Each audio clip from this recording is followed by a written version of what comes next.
Before we get into the deep stuff, let's give some basics or some things I want to do inquiry from the others. Walk me through the Santa Fe Institute. What was it about the time of the math? And this was in the late 90s. So they're not going to hear me on this part, right? We're going to do it both ways? It will not be on the video, but we do have you recorded. Fine. Remember, when you're answering on these questions, I'm not in the shot, and they're never going to hear my voice. So a little bit you got to repeat in your answer, you got to repeat what my question was. Oh, a little bit. Okay. Santa Fe Institute. Why, when you're at the top of your game on Wall Street, do you decide to finance, which was at the time, or endow, or become the donor or sponsor, however you want to say it, for what was considered the most cutting-edge group of mathematicians in the world? Action. So Santa Fe Institute in the late 80s, early 90s, I was interested, I was on the board of Rockefeller. So that starts, Rockefeller University, formed by John D. Rockefeller to sort of give back to the community. It's east side of Manhattan, except it was old. It was sort of old-fashioned. They were talking about medicine, and medicine by itself was, again, subject to the ideas of science. They were trying to use science to find cures for disease. And I said, no, we need to do something different. We need to start interdisciplinary work. In most... How did a schmuck like you get on the board of Rockefeller? What year was that? I don't remember. Late, I think 89 or 91. So that's one of the most prestigious research places in the world, correct? Yes. Okay, how did a guy like you get on the board of a blue blood, internationally known, hard research, Nobel Prize winners all over the place? How do they pick a guy like you, a trader from, or basically some guy from Bear Stearns? Good question. So I was asked to be on the board of Rockefeller, and I think I was on the board of Rockefeller. There was a money manager who said, Rockefeller needs someone with financial expertise because the university is growing and there's lots of new things. You have to, again, we go back to the original discussion the last time. Up until the mid-'80s or sort of mid-'70s, the most important thing was your name. If you were Rockefeller, you already were considered to be brilliant. If you were head of General Motors, it was your reputation. It was who you knew, who your family was, what was your character. And then in the mid-'70s, basically, if you remember, you probably had a calculator. It was very advanced in those days to have a Texas Instrument calculator, where it could, by putting in the numbers, it would multiply for you to do square roots. And that was the first, and everyone who had a calculator was already advanced on Wall Street. A simple calculator, almost like your accountant. The most important parts of business were really now going to calculations. So it's not only mathematics, but it's things that could be calculated. Reputation couldn't be calculated. I could give you, are you a 10 on a reputation scale, an 8? What does it mean to have a measurement of your reputation? We'll get to that later. But places like Rockefeller needed someone to say, look, we're entering a different world where numbers and the numbers of companies, portfolio management was going to be balanced. It was going to be statistical. Jeffrey, could you come on the board? Potentially sit on the finance committee, Nancy Kissinger and a bunch of other people. And David Rockefeller and I got along very well. He was an unbelievable human being. Respectful to everyone. He introduced his driver as his colleague, not his driver. He would never say, this is my driver. He said, it's my colleague.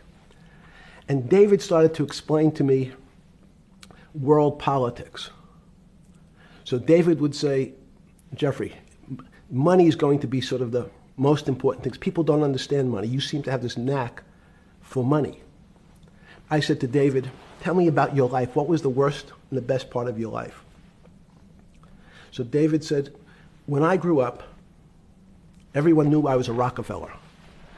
They didn't know that my father told me he would not leave me a dime. No money. But every time we went out to eat, me and my 5 friends at school, they would leave me the bill. They would expect me to pick up the check because I was a Rockefeller. And he said, I was chairman of Chase Bank. And he said, I remember like it was yesterday, one of the headlines in Time magazine said, David please fire yourself. So he thought that there was a world that existed that would be a combination of both politics and business and leadership. What do I mean? He formed something called the Trilateral Commission. The Trilateral Commission is some spooky stuff. People said it was some of the people that, the Illuminati, there's some mystery about it, people that ran the world. It was politicians, but David said most countries, the politicians get elected for 4 years or 8 years, separate from the royal families in England or in the Middle East. Someone's there for 4 years and then they're not there anymore. The most important people to have stability and consistency would be businessmen. So he formed this Trilateral Commission of businessmen and politicians from 3 major continents. So it was the North Americans, the Europeans, and the Asians. So he said to me, would you like to be on the Trilateral Commission? Now, I was 30 years old, 32 years old. I said, great.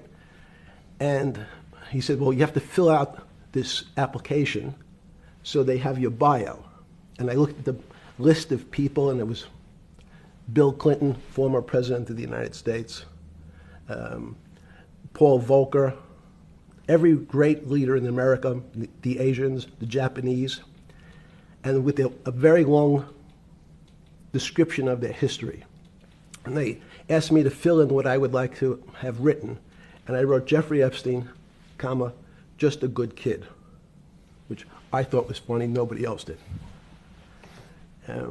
So in answer to your question, at that time I recognized around the world that monies and currencies were not really well understood.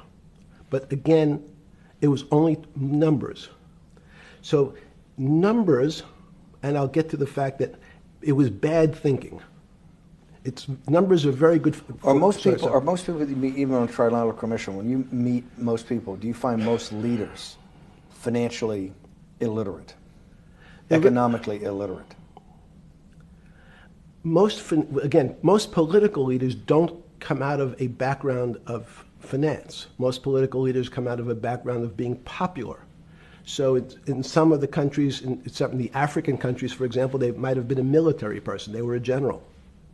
In some of the African countries, they might have been a disc jockey. Or in our country, they would have been an actor. The knowledge of money they don't have expertise, they have no degrees in finance. They really, and this is one of the major problems, their expertise, if they have any financial knowledge, is of their own checking account or bank account and filling in their own taxes. So many world leaders who don't really have a financial underpinning make fundamental errors when it comes to money on a country or institutional level. Let me give you an example. If you, Mr. Bannon, if I said your assets increased last year, you'd say, that sounds pretty good. And I'd say, what does that mean to you? You'd say, well, I have more money. I guess I'm wealthier. I'd say yes.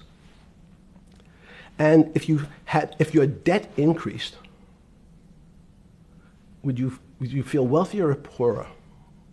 You'd say, well, I don't want to have increased debt. I don't like the idea of that sound, increased debt. Now, that and world leaders understand when their assets go up, they feel better.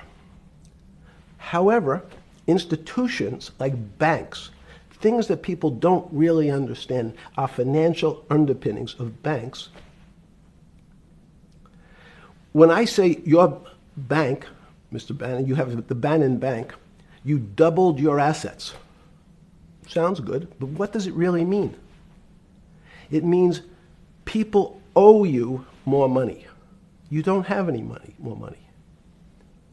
What? Yeah. A bank's assets are how much it is owed by other people. That's crazy.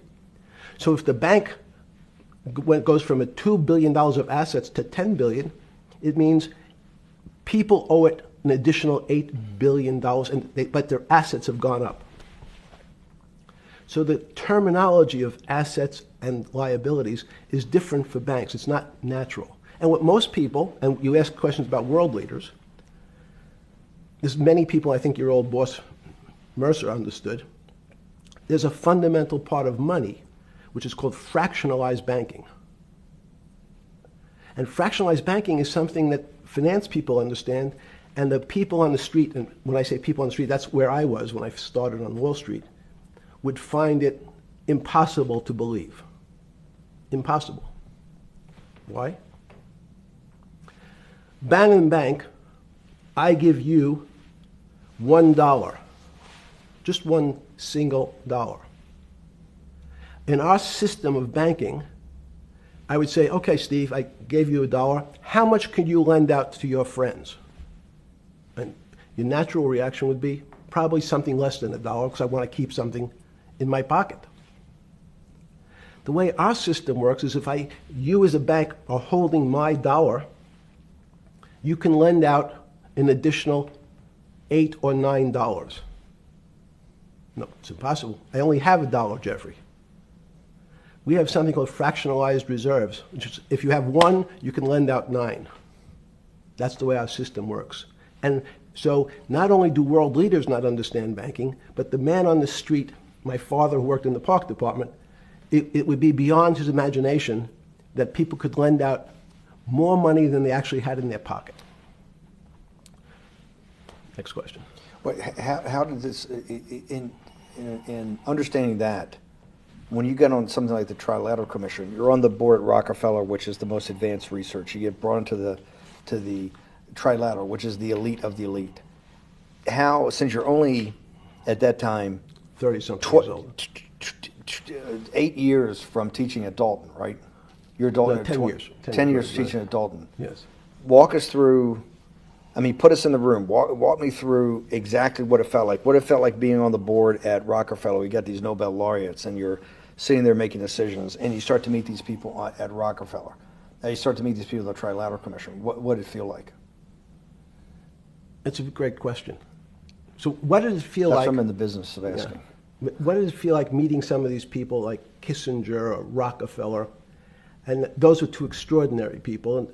But in general, I think the question, the people on Wall Street, I tell the story, the first day, one of the first days when I was in Wall Street, someone said to me, would you like to buy ATV? And I was looking in the brochure and I couldn't figure out what stock had a symbol of ATV. And when I finally said, well, I can't find it. And they said, what's the matter with you? Do you want to buy ATV? Which is, he was selling hot televisions, stolen televisions from the floor of the American Stock Exchange, referred to in common parlance as the televisions fell off the truck. So I knew what that phrase meant from Coney Island. But what I found was most people, be it in business, in normal life, or in the world leaders, don't really understand money. It is something they think about. They have a sense of what it is. They certainly want more of it. But they also make statements like, we want more money, but we don't want more debt, which just shows a misunderstanding of what money at its core really is. So most people don't, they want to make it, they want to save it, but to understand it intimately is not a normal characteristic. At the first Trilateral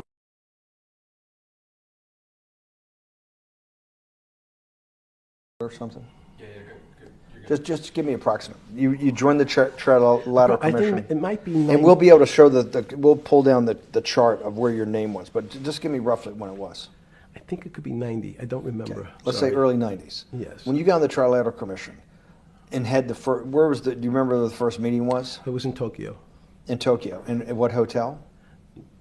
I would like to say the Hilton, but it's probably not. And it's a 3-day, 4-day? Give me some 3-day event. And walk me through the whole thing. Speeches. It starts with a dinner. Just walk me through it. It was boring. You couldn't possibly think it was boring. It's bullshit. It was boring. You had to be stars in your eyes. No. Did you fly over privately? Yes, but it wasn't my plane. So it didn't count? No. You fly over. Yes. And it was who were the first? Like when you first met those leaders, you had to be wowed. No. You're 10 years out of Coney Island. No, I'm not wowed by people of position. I'm wowed by people of great ideas. And I don't care if it's the bus driver. I don't care if it's the student I had who has teeth coming out in Well, every these direction. guys have to have great ideas. They're the leaders of the three great continents of the world: North America, Europe, and Japan. No, many of these world leaders become world leaders because they're popular and they were able to get votes or they were able to convince people to vote for them. I learned later.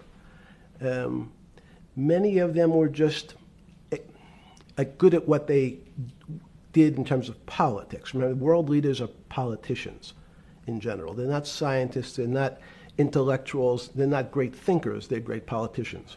At the first Trilateral Commission meeting that you remember in Tokyo, sometime in the early 90s, do you remember what were the big issues of the day that they were talking about, and what did you think about it?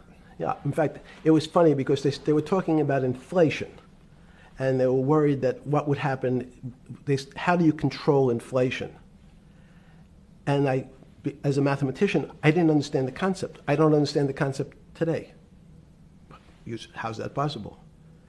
Well, when you talk about most things to do with money, money is meant to be local. It's US dollars. Then I understand what it means. If inflation, it means my dollar today inflates and it doesn't buy as much as it did a couple of years ago. The prices go up. It seems that everything is great, but in fact my dollar is shrinking in value. And you're the financial genius here. I'm just a lowly M&A guy. Sure. If you let me finish the thought. Go ahead. So if you're in America, you can feel inflation. Your salary's gone up, but you can't buy the same car. In fact, it starts to feel weird because the value. That's why I wanted to ask the question then. This is my point. Sure. The people who live and breathe this, the central banks, have been haunted by the specter of inflation since the late 70s. Yes. First off, tell our audience, how did that happen? The two great financial events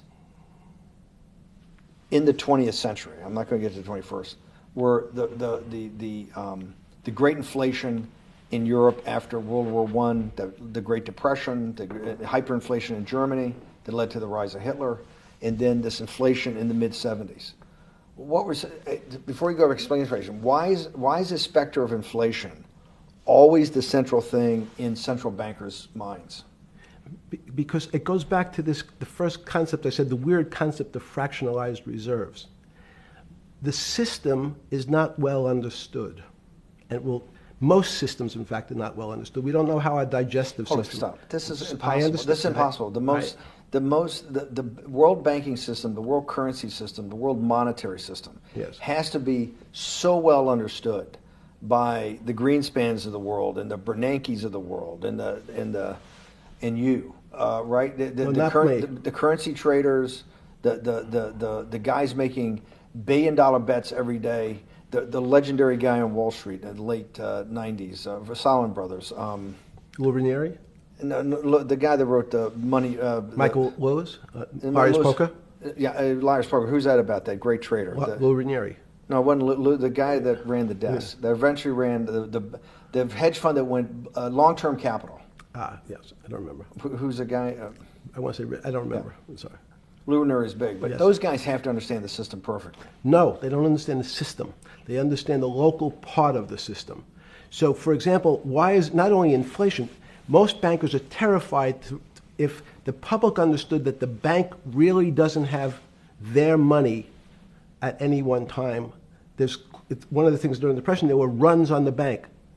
The reason the banks don't keep much money in the actual bank is they assume that not everyone's going to want their money on the same day. So it's not really the fear of inflation. The fear is a run on the bank. Everybody wants to take out something that doesn't really exist.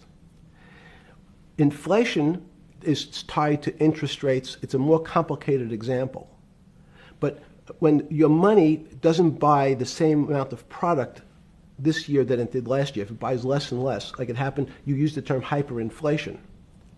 There's certain countries that are not managed well, like in Africa at the current, A $100 billion bill, $100 billion bill in Zimbabwe is worth 1 American cent.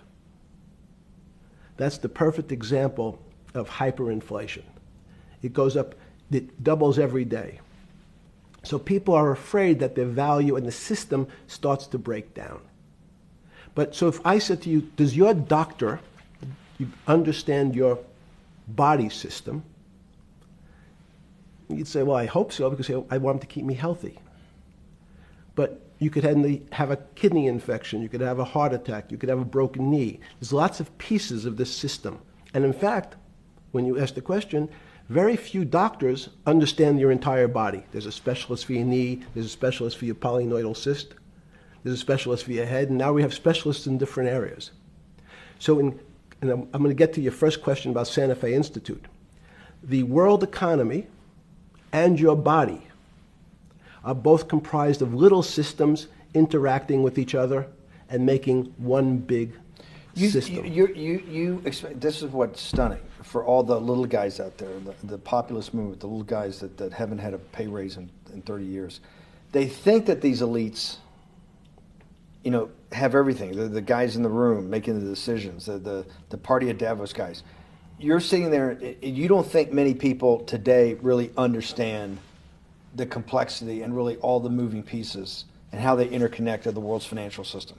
No, not only don't they understand the complexity, and that goes back to Santa Fe Institute was an attempt of trying to see if there was a way to mathematize, formularize, or algorithmically understand what the term complexity means.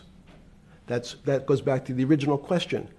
Complex systems are complex by definition. But there's not necessarily, it's not one level of complexity. We might say, well, our fingers are complex, the movements, the muscles of our hands, but it's not as complex as the blood system. Now I have a circulatory system. I have systems on top of systems, so that there's no one group of or person that really understands the way the body works. There's no one group that understands the way the financial systems work. You might understand U.S. bond market. Now, you've asked about the trade of long-term capital. That was a bond fund, very small part of this very complex system. So the goal of the Santa Fe Institute was to see, is there a way to get in, somehow understand how complex systems interact? Fast forward, Steve, to today, where Google and these other engine companies, the other tech companies, are trying to build artificial intelligence. The strangest thing that they found, one of the strangest things, is that the systems that they design, this artificial intelligence, which a lot of people have heard about, is they design a bunch of systems. They're called neural nets. Terms simply taken out of brain work, neurons in the brain. Nets because they actually look like a net. They put in some inputs. The computers work, spit out an answer. Sounds normal to you. It's because you're thinking about that calculator you had in 1976 on your desk. When you ask the person who designed the system, how did it come to that answer? How did your neural net, can you show me the calculations? They say, no, we don't know. We don't know how the thing we designed actually came up with that answer. That's pretty strange. They take the same neural net now and they put it in front of a video game. No learning, nothing. They said to the computer, they say, sit in front of your video game and learn how to play. It seems the computer learns better than any human in history, faster than any human in history, beats any human in history, but when you ask the designer how did it do it, no one knows. It just did it. So that's the first little touch of things that we already have gotten to a place where we don't understand it, and we built it. On Sunday afternoon, September 14th, 2008, where were you? Sorry? It was the night they put Lehman Brothers in bankruptcy in London. I was in jail. Seriously. Yes. So the financial crisis of 2008 happened when you were in jail? Yes. Oh, this is going to be so amazing. This is going to be so amazing. I take it you didn't have your Wall Street Journal dropped off to you in the morning, your Financial Times. No. How did you hear about how did you hear about, because I want I forgot about this, but yes. I'm trying to get, this is going to be amazing. This is, let's go back and do that again. Sunday afternoon, because I want to find out about people, the geniuses understanding the complexity of the financial system. Because I think the best example we have is the financial crisis, the crash of 2008. Sunday afternoon, September 14th, I think it was, 2008, is when they were working feverishly in Midtown Manhattan at the Lehman Brothers offices and at various law firms around town, and with the Secretary of Treasury and the Federal Reserve, what they're going to do with Lehman. They decided they weren't going to save it. And so they prepared to put it into bankruptcy at the open of the market in London the next day. How did you hear about what was going to happen to Lehman Brothers, and what did you immediately think when you heard that it was going to be put into bankruptcy? I'm glad you asked that question. I was in solitary confinement September 14th. And again, some of the public stories about the wonderful time I had in jail and my work release, which didn't come till months after. I'd been there since June in an 8x10 cell with a bed in the back, a 6-foot bed in the back, a chrome sink with a toilet attached to it, and a little piece of metal sticking out that was supposed to act as a table. Now, since I was in jail, there were no books. Why? There's no library. No library, but you're in jail. No, I was in jail, not prison. So in jail, I was in a place which is called the Special Housing Unit, which is for the roughest, toughest, meanest people. They had put me there, they said, for my own protection. So I was in a 8x10 cell with a little slit in the door where they would serve my food on a tray about 9 inches by 4 inches. And then as soon as I finished eating, they would take the tray and close it down. And one of the guards said, do you understand there's Wall Street's crashing. I'm worried about my pension fund. What should I do? And I said, sorry, Wall Street's crashing? What's happened?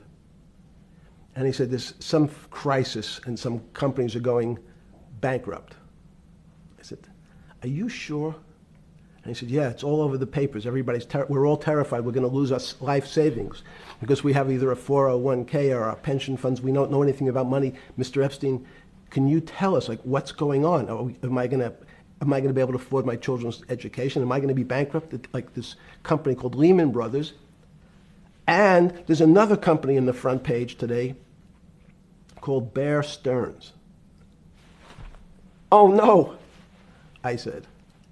Why? Because that's the company I was a partner in. And in fact, that was a company I had a very large investment in.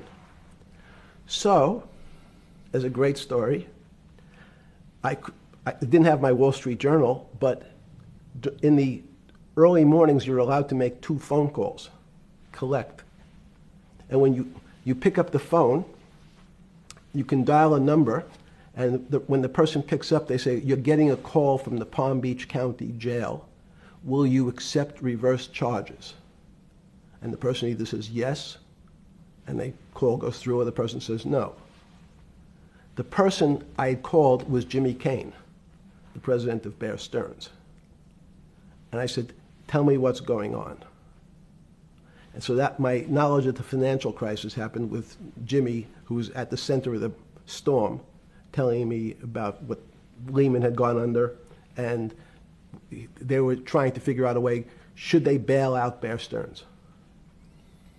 Did it strike you at the time of the mess you had made of your life to be in a situation that you're one of the greatest financial minds in the world, looked at by world leaders and asked your thinking by the most prominent and important people in the world, and here you are in solitary confinement. You got to make a collect call to somebody. Did it strike you at the time how all the threads of your life had come together and put you in a position, or you had put yourself in that position? No. So it never struck you when you had to make one of your 50% of your collect calls that day, you call the president or the head of the CEO of Bear Stearns. The biggest financial event in your life is taking place, of which one, every important person in the world would be seeking your opinion. Number two would be a once-in-a-lifetime opportunity to apply your craft. Number three, it would be a once-in-a-lifetime opportunity to make money if you were smart, and obviously you're smart. You're telling me here, truthfully, that it never hit you at all of how you had ended up in a place where you had to make a collect phone call from a jail cell that was 6x9 with a steel bed and your food being passed in through a slot. The question you want to ask is, who was the other call to? Okay. Who was the other call to? The other call was to my friend at J.P. Morgan, who was then, I didn't know it at the time, trying to buy Bear Stearns. So at one point, I had two phones. It was difficult because they're afraid people are going to hang themselves with the phone cord. So they don't actually come together and they're pretty short. So I was actually going between two phones talking to Bear Stearns and J.P. Morgan at the same time. So I found it amusing. And it never struck you about how to end up in a situation like this? No, that would be probably means I would be too self-aware. You can't possibly expect me to believe this. I know. I don't believe it. You're telling me that during that day, you never had a moment. You sat there and go, what the fuck have I done with my life that I'm in a 6x9 jail cell when I should be on a trading desk, or I should be in my $250 million greatest townhouse in New York City, taking calls from the king of Saudi Arabia, the president of China, the head of Russia, the president of the United States, to save the world's population from a financial debacle. You honestly expect me to believe that never happened? You're suggesting I was sort of somewhat depressed, and how could this happen to me? I'm not saying depressed. I'm saying a moment of awareness of how could I get myself into this situation. No, I would just say how strange that this happens. It's strange. I'm wearing a jumpsuit and flip-flops. What color was the jumpsuit? Brown. Brown. Brown jumpsuit. Yes. I notice I don't see you in a lot of brown. No. Brown jumpsuit and flip-flops. Flip-flops, yes. With no access to books, no access to newspapers, no access to anything. You had lived on information. Except my Almond Joy bars. I had extra Almond Joy bars. Did you eat Almond Joy bars and things like that because you're afraid of what the cooks did to your food? Yes. Is that because of that you were in for the crimes that you were in for? No, it was just in fact, I was. Is it because you're wealthy? Yes. How did you know that? Well, people would constantly come if I was passing by or have to go for my medical. People would either ask to borrow money or make some other types of comments about. In the beginning, what were the comments? At the beginning, what were the comments? It serves you fucking rich guys right that you're here next to me. There was nothing about your crimes. No. So all this rumor you hear all the time about people in prison that commit the type of crimes you commit, you're saying in your personal thing is not true. No.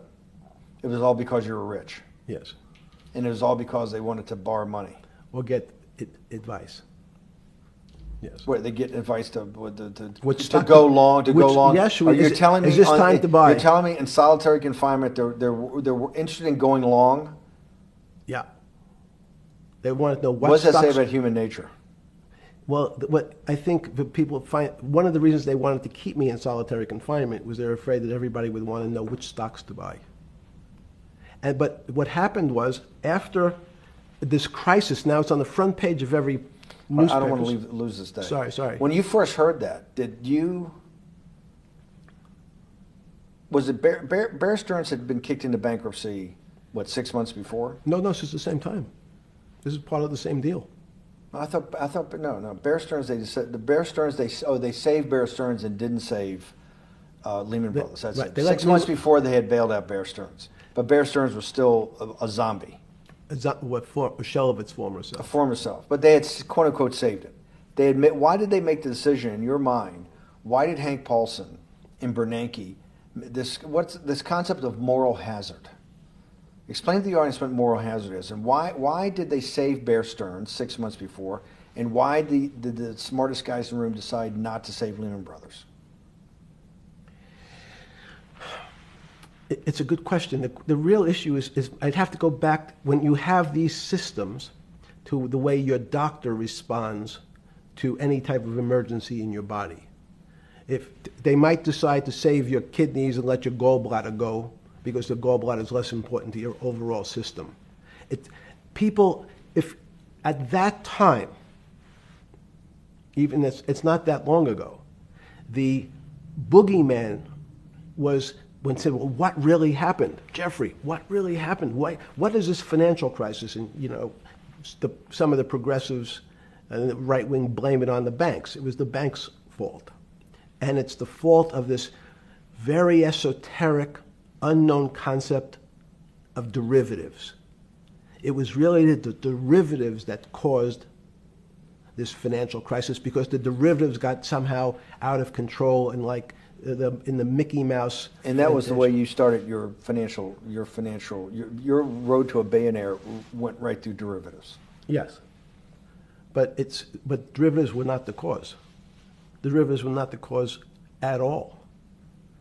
It's like saying your hair was the cause of your heart attack because it was on top of your head. So what when you was fell the down. cause? There isn't, let me say, there's no one specific cause. These are system collapses. So many times when they have to make your death certificate, when you say, well, what did he die from? They'll say heart failure. But if you say, what was the cause of his heart failure?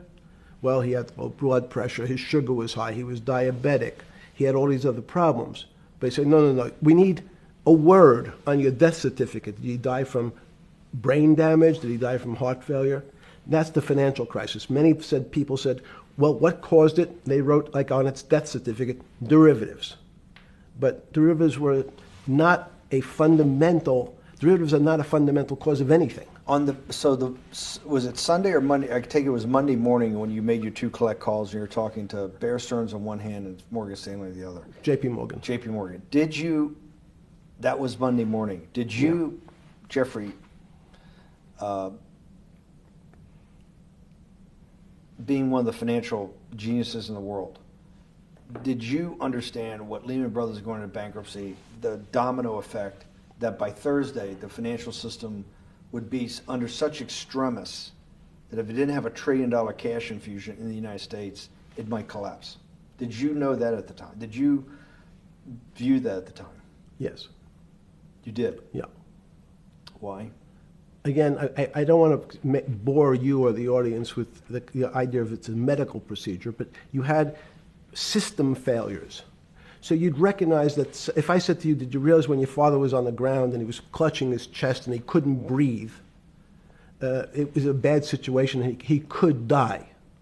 That's how I saw it. Did you immediately think about the commercial paper market? I mean, the mechanical triggers that actually you had to blow through these circuit boards. Did you know the circuits? Did you understand the circuits? Or did you have a concept of the circuits that were going to get blown through? Yes, but only because of an analogy to a body. And in fact, from my telephones against the wall with my little metal wires, because the next day I talked to another person in Washington about the issues of what I thought was happening, and I made the same discussion about the... They were at the Treasury Department? Yes. So in a 6x9 cell in... The phones were outside the cell. In Palm Beach County, California? West Palm Beach, Florida. West Palm Beach, Florida. This was your juice diet. West Palm Beach, Florida. West Palm Beach, Florida. West Palm Beach, Florida. You're making a call to Washington, D.C. to talk to some deputy secretary of Treasury. Someone in Treasury. Right. Someone in Treasury. Right. And that does not, the night before you go to bed, it doesn't dawn on you at all. You never have a moment of self-reflection that, how did I end up on this metal cot when I should be at the center of things? No, I had a telephone. So I've said, I can talk to, it makes no difference where I am, in fact. I'm still talking to the same person if I was at my home in Palm Beach. But I'm the here in difference is you're jail. home in Palm Beach. I can dial my That's a own phone. That's bullshit. No, but you can also make 1,000 phone calls. Here you got to make one, and he's got to take. Think the how much charges. better that was. I had to decide who was the right person to call. That was unusual for me because I would have called 20 people And before. what was the advice you gave him? I said, you have a sick patient, and it's very much like a sick patient in the emergency room. You can't think about it like your car. People in normal walks of life think about money and things as a machine. And unfortunately, so if your car breaks, cars are always easy to fix. My jets, my cars, if it breaks, I know it can be fixed because it simply follows the same pattern. If this part breaks, you replace the part and the thing works again. People and the financial system are not machines. They can't be fixed the same way. You can't simply take out put some more juice into the commercial paper market, and that's like replacing the carburetor on the car. It's much more, I have a patient who can't breathe, has a stomach problem, can't see, looks bleeding at the same time. What do I do first? I have to think about it as a system. Where's the most logical place? What's the most dangerous place? If your heart stopped, we have to start your heart again. In the equivalent to the money market, why do I have to start your heart again? I need to get your blood flowing. If your blood stops, you're dead. If liquidity, which is the equivalent of blood in the financial system, dries up. And what's liquidity is basically cash, putting cash into the Forget system. about what it is. Okay. Liquidity is liquidity. It allows the system, it's the blood of the system. You need to pump blood hard into the body of the economy to keep it flowing. And if you're, especially when you're worried about someone dying, you're not going to be worried about the niceties of, well, you got the shirt dirty and there was some damage. Pump in that blood, keep that heart When you pumping talked blood. to the person in Treasury on Tuesday, the 16th, did you get a feeling as you were sitting in your 6x9 jail cell in West Palm Beach, Florida, that they were on top of things? No, you can't. It's impossible to be on top of things. There's no such thing. It's, again, the doctor watching the patient die. You hopefully have some confidence that he's seen it before. He recognizes that there are some steps he has to take first before he bandages the guy's finger or worries about what shoes he has on. So you hope that the people in charge, your doctors who are working on the emergency patient, have enough experience and, frankly, judgment to try to keep the patient alive. Did you think that they had those things, patience and judgment? They had pretty good judgment, and you needed a lot of luck, just like in the dead patient. You need to, hopefully you put that blood in and it's not too late. And you make some mistakes, but you have to know you're going to have to give it a shock. In the run-up to the September crash of 2008, Yeah. I guess you weren't occupied with finance. That whole summer, how long had you been in jail? Went to jail June 30th. So the entire summer. Yes. Before you went into jail, you were still very active in the financial markets. Yes. When I say active, you trade currencies every day, you trade stocks every day. When people, I don't do any. someone like you, or you give advice to people to trade stocks or trade currencies. I don't trade every day. I think that's, like Woody Allen said, you can't beat the bank. So I try to pick my spots. George Soros picked his spot when the pound collapsed. This would have been a great money-making opportunity that passed me by when I was in jail, but that's not how I think. In the run-up to that, in the spring of 2008, that's when Bear Stearns got in problems, I think, in the spring of 2008, and they decided to bail it out. Did the Bear Stearns guys talk to you for advice at that time when the big crisis in Bear Stearns? No, but see, again, unbeknownst to most people, and it's easy to blame people for the financial crisis, like you'd blame someone for giving your father the drink before he had his heart attack. But what really happened, the real enemy of the finance system was Bill Clinton. And if you ask me what and who caused the financial crisis, I would tell you it was Bill Clinton. Because of what Bob Rubin and he did to deregulate the financial system? No. Because as of the last time we had our 60-minute interview, you talked to me about home ownership. and you asked me whether everyone should own a home. And I told you, no, it's too risky. So the financial collapse of 2008 is because of hardworking African Americans, Hispanics, and whites who wanted to have a ownership stake in the society that all rests on their shoulders. They're the culprits. No, not at all. Okay, then I didn't say they were the culprits. I was pretty clear it was Bill Clinton. Okay. Why was it Bill Clinton? Because Bill Clinton wanted to get votes from those people. And he sold them the idea that instead of renting in a house, and historically the values of houses have gone up, and he said, you guys in these local communities who haven't been able to afford a house before, I'm going to show you a way. I'm going to give you a way because I'm sure I'll get your vote that you can own a house because I want your vote. So what we're going to do is I'm going to let you buy a house, Mr. Bannon, when you really, you're right on the border, maybe, or not even on the border. Your credit is not good. Okay, let's be honest. And it's not my fault, it's not Bill Clinton's fault, but if whatever happens, at the moment your credit score or whatever it is, your credit's not good. Now, normally, you come to me and want to borrow money, I'm a bank, and I say, I'm sorry, Mr. Bannon, I can't lend you money because your credit score is not up to where it needs to be. Hopefully, if you work harder and clean up some of your problems, it will be. But no, what I say to you is, I'm going to figure out a way to lend you, not give you. I'm going to lend you money anyway, though you don't have a good credit score.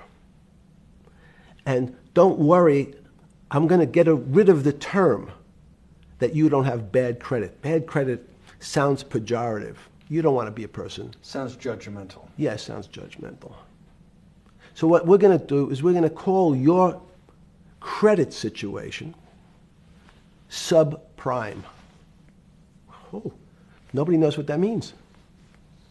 Subprime. That means prime is good credit. Subprime is not good credit, less than good credit. So we'll call it something that people really won't follow, and we'll tell you what.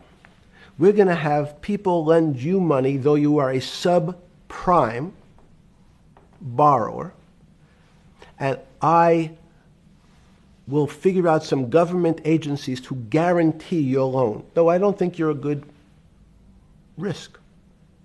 So the banks say, no, we don't want, initially, the bank said, sorry, this is too risky, Mr. President, for us. We're in the business of managing risk. It's not our money. It's the hard-working people's money sitting in our bank.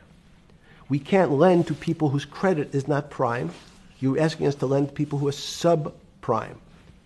And he says, here's the key, if you don't, Mr. Bannon, I'm going to make sure the Justice Department charges you with discriminatory lending because you refuse to lend to my subprimers.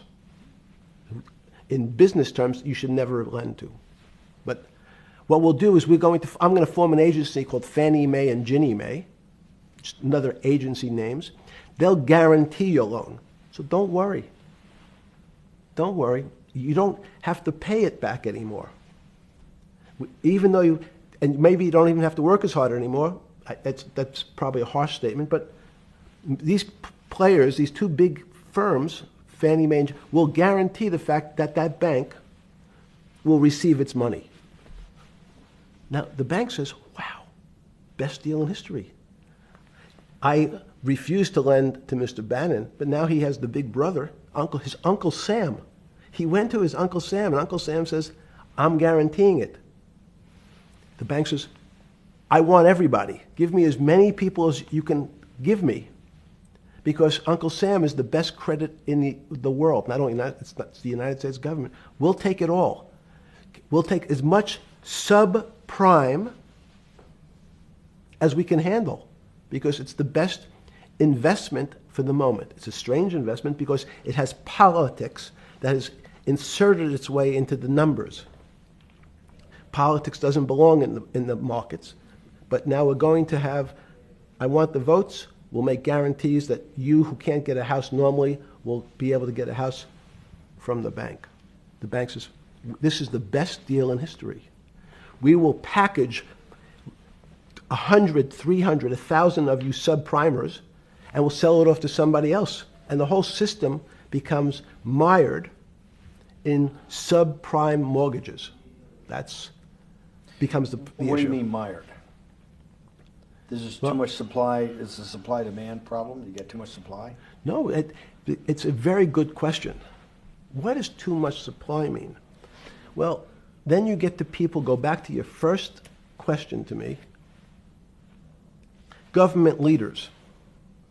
Government leaders know, if they're good, and they can do mathematics, they can balance their checkbooks. So certain people in Congress said, well, how do you value these subprime mortgages? The banks say, we've been valuing them the same way we've always valued them for the past 20 years. The accounting firms, there's something in this country called GAAP accounting, which is a standard type of accounting. And we account for them the same way we've always accounted for them. If we paid $1,000 for your mortgage last night, when we put it on our books today, we're going to say its value is $1,000. Makes sense. I paid for it. What's its value? It's $1,000. That's what I paid for it last night. No. The Congress people said, that's not really a good answer, you know. That doesn't give us confidence that you know what you're doing. Because what happens if you have to sell it tomorrow morning? Something's happened and you have to sell it. Remember, there's kinds of stress tests. Would you be able to value it at what you paid for it the day before? And Wall Street says, that's not the way you can think about this. This is crazy. We always value things at the cost from the day before. And they changed the accounting method, in essence, to say not what it was worth yesterday, but if I have to sell, what would it be worth? That's impossible. So what happens is every bank now has to value something they bought yesterday at lower than they paid. Never before in 20 years did they have to do this. So something they bought at 1,000, on their books was 1,000, is now 990. That starts to, you asked the question about what did I start to think about. Something's 1,000 and 990, this person now has to value it at 980. When did you first start to get nervous? Understanding Bill Clinton in all this. Did you change glasses? Yes. Okay. I changed shirt. I saw that black. Are you okay with the? Yeah, great. I think we're gonna have all kinds of changes. I'm experimenting. Yeah. Okay. When did you get a feeling? Did you ever anticipate before it happened something like 2008 could happen? No. How could that be? Because it's the word I can beat it to death. Is that it's very much like would I anticipate I'll have a heart attack tomorrow? Unlikely. Was 2008 a heart attack or a stroke? Debilitating. It's a better. I don't. It was both.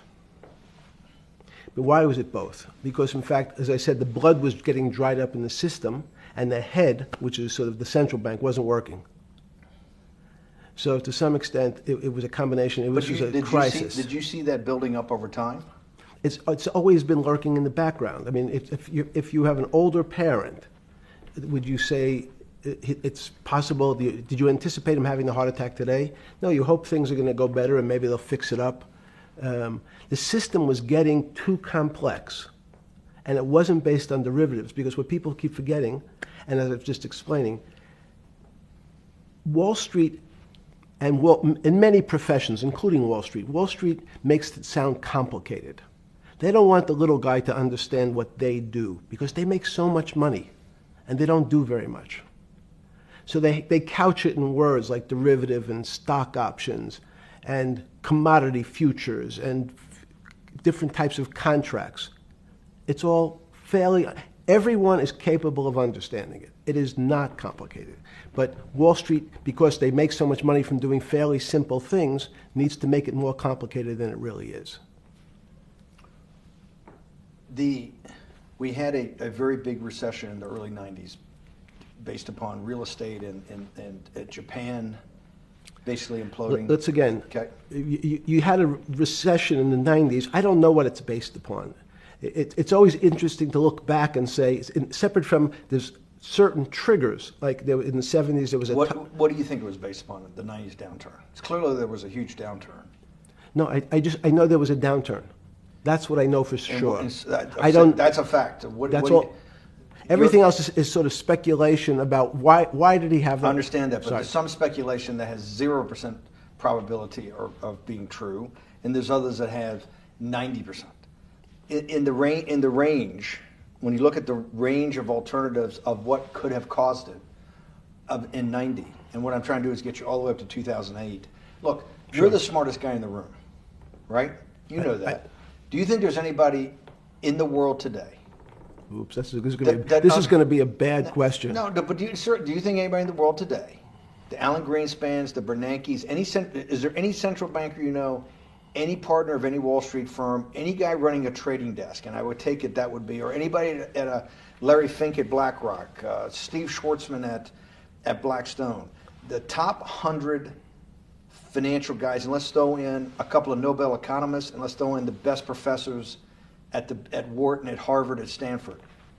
Do you think that there's anybody that understands money or understands the world's financial system as good as you? There must be. But it doesn't come to the top of the head. No. Okay, fine. Now I've gotten that, let's go back to 1990. In that arc from the fall of the Berlin Wall to 2008. Good. We started with the implosion in Tokyo of the Japanese economy, Japanese financial markets. We had the huge run-up in internet stocks, right? We had the implosion of that in 2000. The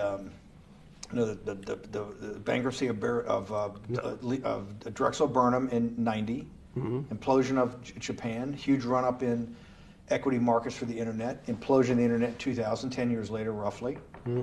And then this run-up through the Iraq War and all that, the run-up to 2008. Every 10 years, it seems like, we're in some sort of 10 years before the 1990s was the 70s. You sound like an astrologer. Okay.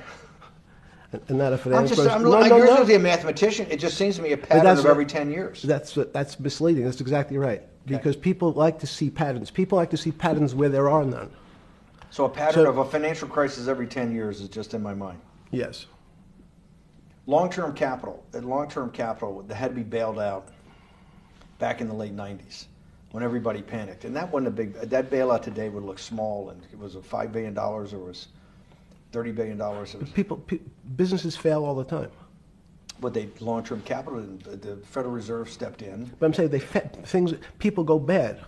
Things go bad all the time. Yes, you're correct.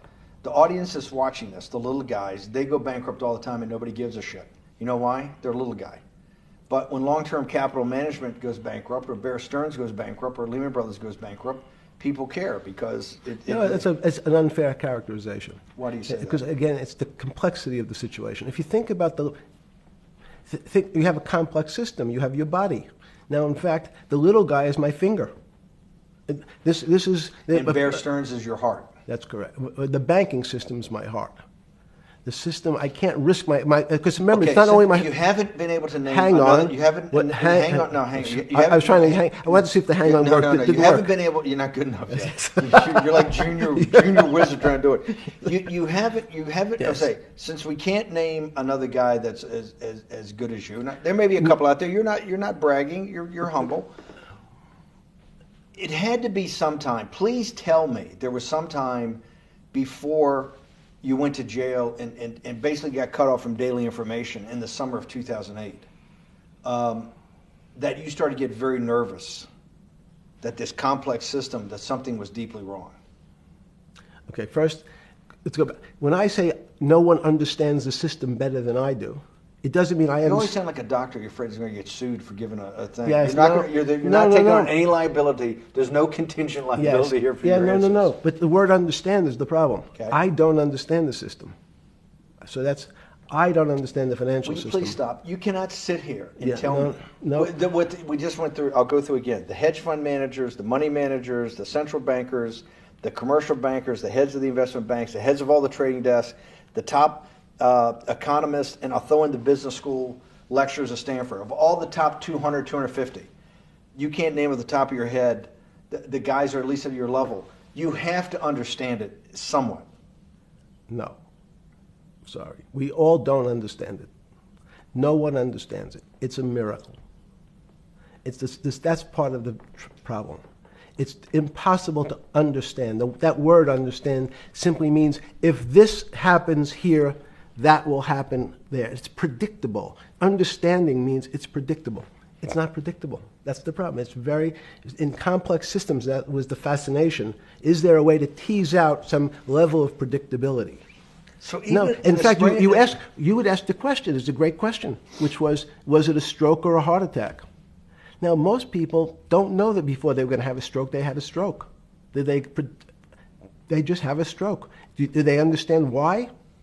In hindsight, you go back and you can make lots of explanations. It might sound good. And if you're talking to the working man, you're using language that he'll never understand. It's complex. So he, just like going to his doctor, he says he has a gastrointestinal problem or he has diverticulitis, as opposed to saying, you had a stomach ache, you ate bad food. People don't like to say it in normal, everyman terms. The system had a stroke, but we don't know why. But you just, okay. Hardworking people, and there's a great social benefit, would you not agree, with having people having ownership in the system? When you say ownership in the system, it doesn't mean. Let's start over. Cause Okay. So flip Sorry. over your phone too, because Yes. I don't want anyone to see Yeah. what's on your phone. So maybe flip it down or something. Yeah, yeah. Yeah, who knows what the fuck comes up with that phone? That's correct.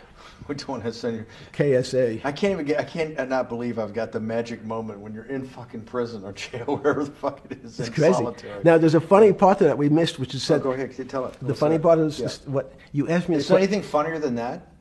No, For black humor, it's I don't make any black comments. Sorry. You asked me what I was wearing. That's right. You're too wrapped up in the Me Too movement. Yes.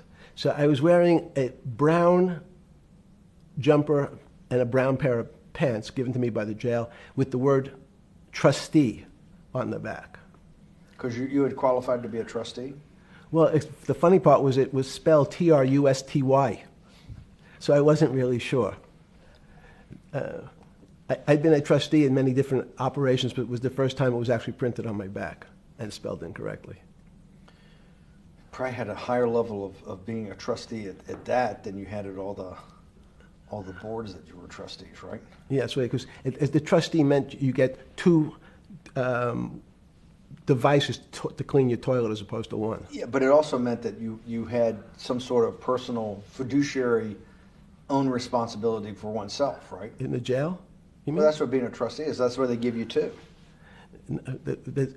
Yes, you get two cleaners. I was a trustee in the jail because I was able to teach some of the kids to help them get their GED. So that's how they gave me a trustee job. There's no time. I got to go back to this because I'm like a dog with a bone in this thing. Yes. You can't. There's something deeply fucked up with you. At least something. Well, we know there are things deeply fucked up with this. You will get through in this film, Right. but you cannot possibly have sit there, knowing that you came from nowhere, knowing that you went to the very top of what is considered outside of science and maybe physics, the thing people most admire because it's like alchemy, understanding high finance. To sit there in what will be the defining financial crisis of our time, like Black Friday or Black Yes. Monday, whatever it was, in the Great Depression, and be there at that exact moment,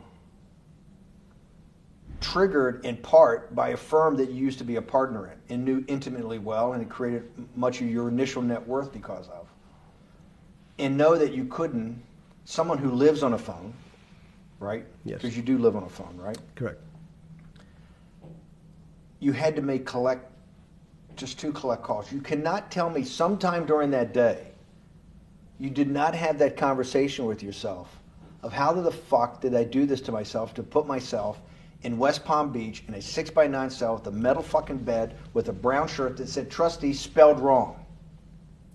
So did I find it amazing that I was there? That's a Not better- amazing, and I don't want to say it was not funny. Oh, I thought it was. I wasn't funny. Right. But not I- amazing. no, it was incredible. Incredible in what way? This- Incredible, like how do I do this to myself? No. It's as incredible as me sitting here in this house. They're both just 2 sides of the coin. That's how I think about it.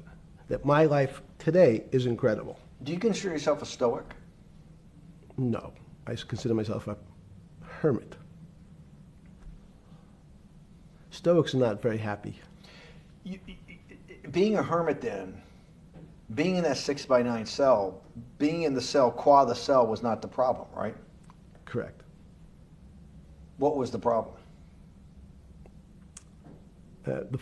Eating the almond joy bars. Because you couldn't eat the food. No, right. But remember, my life is. Did that ever strike you that I can't eat the food because somebody might have done something to it? I gotta live off an almond joy bar, 1 a day or 2 a day or whatever. How many ever sneak in a day? No sneaking in. Your 1 almond joy bar, it did not hit you at some time? How the fuck did I do this? No. Let's go back to the spring of 2008. Were you so wrapped up in your personal issues at the time you were not spending enough time on the financial markets, or were you deeply involved in the financial markets like you normally were? No, I was involved. So we're saying that the smartest guy in the room didn't see it coming. No, of course The not. bankruptcy of Bear Stearns, you just thought was a Bear Stearns problem. You didn't see it as systemic. I know you keep harping on it, but it's not. Because you're a mathematician and understands systems. It It seems that anybody that understands that they had a systemic problem, you at least be the first on the early search radar. If you're not going to see it, then I'm really afraid, because that means that I always assume there's at least a set of guys out there that have some sort of sense that something's not right. Imagine the guy who has a stroke or had the heart attack. When you ask him, did you feel funny the day before? He's going to tell you, yeah, I didn't feel right. Something was off. I didn't feel right. I had my stomach was right. I felt a little dizzy. I felt a little weak. But if you asked him that day before, do you think you're going to have a heart attack tomorrow? He'd say, no, I just feel a little weak. I'm a little dizzy. My stomach hurts. So these systems, and that's the issue of complexity. What complexity says is that, in fact, everything seems to go along, and people have seen it. One of the great examples of complex systems is sand dunes. In fact, the sand keeps building up. People have seen some, and all of a sudden, one more sand drop, and all the sand starts running down the hills. That's the way I see the financial markets. But you funded Santa Fe in the early 90s or late 80s? I believe it was early 90s. I can get back to you. But early 90s, Santa Fe was funded for the study of complexity theory. It was studied with math. So let's back up. So why did I buy a ranch in New Mexico in 1993? So that gives you some sense. So I would have funded it in 1990. Los Alamos, which was the high energy lab up in New Mexico, was losing all its scientists. And Los Alamos, it was where Oppenheimer and where a lot of the nuclear weapons program, the bomb. That's where the Manhattan Project. Manhattan Project was Yes, as Los Alamos, and you bought your property out in New Mexico to be near that? Yes, because the scientists were going to be, they cut the funding for high energy physics. But the people who worked in Los Alamos would still be in the Santa Fe area. They cut that because this was the Cold War dividend, right? I don't remember exactly why. It was because, again, people thought that physics and high-energy physics really wasn't that important. Because that was about nuclear weapons. No, it was because they decided, which may be not right, this was the same time that Murray Gell-Mann came up with the term quark, Q-U-A-R-K. He picked it out of an old poem, the word quark. But it was mysterious. So they were starting to understand in the 90s that our world of the physics world, there was things that were just unexplainable. They called it strange things. You gave it a name. You gave it some characteristics. You called it had charm. It was one of the terms. It had a charm. It had a flavor. It had a color. But no one, Mr. Bannon, understood what it was. Just like the financial system. And you wanted to investigate that. I wanted to see if we could build tools so others smarter than me could help investigate it. And that was the beginning of your concept of the Santa Fe Institute. Yes. And Santa Fe Institute was founded to do study in this type of... Can these areas of strange things be described by some form of mathematics? So that's what I'm trying to get at. The foundational thought, the organizing principle of Santa Fe, yes, in the high physics lab at Los Alamos, right, which had been the headquarters of Manhattan, and the Trinity Project, right, the bomb. Yes. So you're talking about the elite, the high priest of physics. Of physics. Yes, sir. Which high priest of physics, some subset of that is also mathematics. Yes, they're both similar.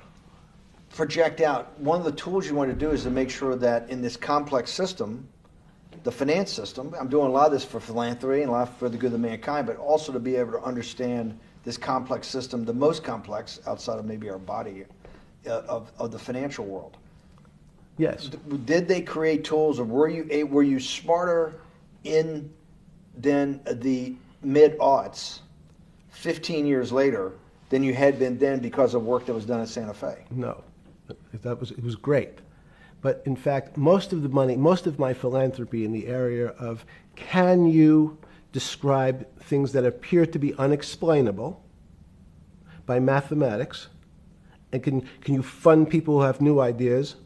And unfortunately, when someone thinks they've been able to, there was a man, Stuart Kaufman, when they think I figured out how to be able to predict the unpredictable, what appears to other people to be unpredictable. But my system, in those days it was called genetic algorithms, can predict what things will happen, and they all want to make money. So they use their systems to try to figure out, they know they have figured out the way to make money because they figured out the unexplainable. They try, they go bankrupt, and we start again. So with a cold view, what I've come to realize is that the attempt to mathematize, formularize, or what in your prior work, to understand what really is, in today's world, still unexplainable, is impossible. They're miracles. Your first head of Santa Fe was Christopher Langdon, I think. Langdon from Australia. But Murray Gell-Mann was the funder. He was the rock. Yes, he was the rock. He was a Nobel Prize winner? Yes. Yes, and a wonderful guy. He came out and helped us with the Biosphere 2 project. He came with Chris Langdon. Yes. Chris Langdon was the operator, the day-to-day guy. Chris was doing artificial life. Right. Murray tried to lead his own artificial life. Yes. When Chris came to Biosphere 2 for the first big conference we had in 1994, he was one of the most impressive guys there among all the world's elite. Kew Gardens, the Lawrence Livermore lab, the labs at Sandia, all the major universities, Lamont Doherty, all the big Earth observatories, Woods Hole. What set Langdon apart, I thought, and the reason I invited Santa Fe to be part of it, was Langdon actually made a presentation that everything, and he was making this to scientists, a lot of marine biologists, a lot of people that were just beginning, Wally Broker and people who were just beginning the study of climate change, at that time called global warming, that he made this compelling presentation that everything's really mathematics. Yes. It's all just back to math. And you have to, all these experiments you do, one of the reasons they're not considered by the high priest in physics as being real experiments is that they don't have a mathematical basis to it, and everything has a mathematical basis to it. Langdon seemed like a radical visionary. What happened to that concept? You go back 350 years. So you have Isaac Newton, you have Leibniz. From move forward, you have people like Heisenberg and Gödel, and what every one of those mathematicians and philosophers came to understand is that there's numbers can describe certain things, approximate certain things. But in fact, trying to put measurements and numbers on other things that are really unexplainable is folly. 300 years ago, they said that unexplainable realm was God. And people who attempted, in fact, to explain the unexplainable, who said, yes, I understand the unexplainable, were charlatans, they were the occults, they were the astrologers, they were the con men. Alchemist. Yes. Well, no, alchemists was, in fact, they believed that there was a way to transmute one metal into another. In fact, they always wanted to see if they can create gold. There's no reason, if you think about it, they recognize that one metal is different than another metal because it has some additional pieces to it. It has additional neutrons or protons or electrons. So because they thought it was a machine, they believed it was a machine, if I can take 5 protons and add 5, that gives me 10, I should be able to get gold. Move everything around inside these systems, the molecules transmute one molecule into another, and if this molecule I've transmuted it into is gold, I'm a rich man. It's back to money. But there's something strange happens. Isaac Newton says, this is really weird. If I want to push a ball on the table, I have to touch it. Maybe I have to blow on it. But I actually have to push one side of the ball or the book to move that side. I'm pushing here, and obviously this thing is what appears to us humans to be solid, so it moves as one thing. But the only way to get something to move was to touch it or put a force against it. Okay, seems to make sense. Everybody has that experience. I want to lift a glass, I lift it. If I want to push a ball, I push it. If I want to pull a ball, I pull it. But he recognized when the ball fell off the table, it went in a different direction. How's that possible? Nobody pushed the ball down. And he said, this is crazy. Why did the ball go down? I didn't push it. I just let it go. So someone's pushing the ball, because I know that I am confident that the only thing that gets something to move is with a force that pushes. So there's a force that's pushing the ball down. In fact, he called it gravity. He measured how fast it was pulled, but never was able to explain why it happened. How is it? What is gravity? It's this. Everybody says, well, why did the ball fall to the ground? Because gravity took it. But what's gravity? That's, as Feynman would say, that's the name of the thing. We have no idea what it is. This goes to Santa Fe. They were trying to explain the unexplainable. Can we measure? Can we figure out a way to predict the stock markets using these types of chaos complexity? Before we get there, let's walk back through it. Let's go back to Newton. Sure. Pre-Newton and then Newton. What did Newton solve that for millennia up to Newton had not been solved? And then I want to go forward all the way to Santa Fe, what they were trying to solve. Let's start with just 2 or 3 of the basic guys, but let's go with Newton. What pre-Newton, it was what? And then why is Newton such a genius? In such a in the, I think mathematically they told me one time, I've seen there's been 115 billion people roughly that have lived on the earth. And of that 115 billion, Newton. Are you sure that's a number? That sounds a lot very high. We only have 7 now. I think in the history of the earth, I think I'll pull up the stat for you, but I think it's 115 billion people. They figure that probably is inflation. That's why you have lived on Earth. But he's one of the handful of the most important. What did he solve for? Why is he so important for how we live today? And then we want to go through Leibniz and the other two or three other major ones to get us to Santa Fe? Well, it's a long journey. This is the heart of what we're trying to do. Let me take a bit of a detour Okay. just a second. What if you went to high school and the last year in your high school, you took calculus? So Isaac Newton sort of invents calculus. Well, that sounds invents. Mathematicians. To torture seniors in high school before they graduate. Yes, but obviously no. Yes, the answer is yes. Certain people could never do calculus. Why is that? Why is calculus so? Why is that the dividing line between, to me, people who can handle that and can go on to do certain things, and people just hit the wall, even if they know math? It seems to me that there's that calculus is the thing that changes. It bridges. That's because it's about the theory of change and the theory of how things change. It's a great question. But in fact, what calculus does is it's somewhat philosophical. That's why mathematics is Newton wasn't a mathematician, he was called a geometer. That's what they used to call themselves. They understood geometry and numbers. But there's an old conundrum where it says, during Pythagoras' days, Zeno's paradox it's called, where they said, well, if the wall is 2 feet away from me, and I take one step that's halfway to the wall, that'll be 1 foot away. And if I take another step that's half again, that'll be half a foot away, and then a quarter of a foot. I could walk forever but never touch the wall. Doesn't sound realistic, doesn't make any sense in our real lives of the physical. But what Newton understood is many problems were like that. Many things approached the wall, or in calculus, approached the limit, but never really reached it. So he said, it's okay, you don't have to reach it. We can do lots of the mathematics as if it was so close it was almost there. And we could do lots of mathematics almost being at the limit. And this is really important, Steve, for today. Because most of the science up until today was things that are starting to approach the limit.